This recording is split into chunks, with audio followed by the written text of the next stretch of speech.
കേരളം വിശദമായ മെമ്മോറാണ്ടം തയ്യാറാക്കുമെന്ന് മന്ത്രി മുഹമ്മദ് റിയാസ്. പ്രധാനമന്ത്രി കാര്യങ്ങൾ കൃത്യമായി മനസ്സിലാക്കിയിട്ടുണ്ട്. കേന്ദ്ര സർക്കാരിന്റെ സഹായത്തിന്റെ കുറവുകൊണ്ട് പ്രയാസം അനുഭവിക്കേണ്ടി വരില്ലെന്നും മെമ്മോറാണ്ടം പരിശോധിച്ച് മറ്റു കാര്യങ്ങൾ നടപ്പാക്കുമെന്നും പ്രധാനമന്ത്രി ഉറപ്പു നൽകിയത് മുഹമ്മദ് റിയാസ് പറഞ്ഞു. കേരളത്തിന് വേണ്ടി ഈ ദുരന്തവുമായി ബന്ധപ്പെട്ട് ജനതയ്ക്ക് വേണ്ടി ഒരു മെമ്മോറാണ്ടം കേരളത്തിൻ്റെ മുഖ്യമന്ത്രി പ്രധാനമന്ത്രിക്ക് സമർപ്പിക്കുകയുണ്ടായി. ആ മെമ്മോറാണ്ടത്തിൻ്റെ പൂർണ്ണ വിവരങ്ങൾ ലഭിക്കുന്നതിൻ്റെ ഭാഗമായി മറ്റ് കാര്യങ്ങൾ ചെയ്യും എന്ന് പ്രധാനമന്ത്രി അവിടെ സൂചിപ്പിച്ചിട്ടുണ്ട്. എല്ലാ നിലയിലും കേരളത്തെ സഹായിക്കാൻ കേന്ദ്ര സർക്കാർ ഇടപെടുമെന്നാണ് പ്രധാനമന്ത്രി യോഗത്തിൽ അറിയിച്ചിട്ടുള്ളത്. കേന്ദ്ര സർക്കാരിൻ്റെ സഹായത്തിൻ്റെ കുറവ് കാരണം ഒരു തരത്തിലുമുള്ള പ്രയാസം കേരളത്തിന് അനുഭവിക്കേണ്ടി വരില്ല. എല്ലാ നിലയിലുമുള്ള പിന്തുണ കേന്ദ്ര സർക്കാർ നൽകുമെന്നാണ് പ്രധാനമന്ത്രി യോഗത്തിൽ പറഞ്ഞിട്ടുള്ളത്.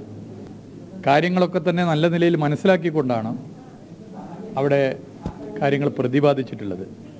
എല്ലാ നിലയിലും കേന്ദ്ര സർക്കാർ പിന്തുണ ഈ വിഷയവുമായി ബന്ധപ്പെട്ട് സംസ്ഥാന സർക്കാരിന് നൽകുമെന്നാണ് പ്രധാനമന്ത്രി പറഞ്ഞത്.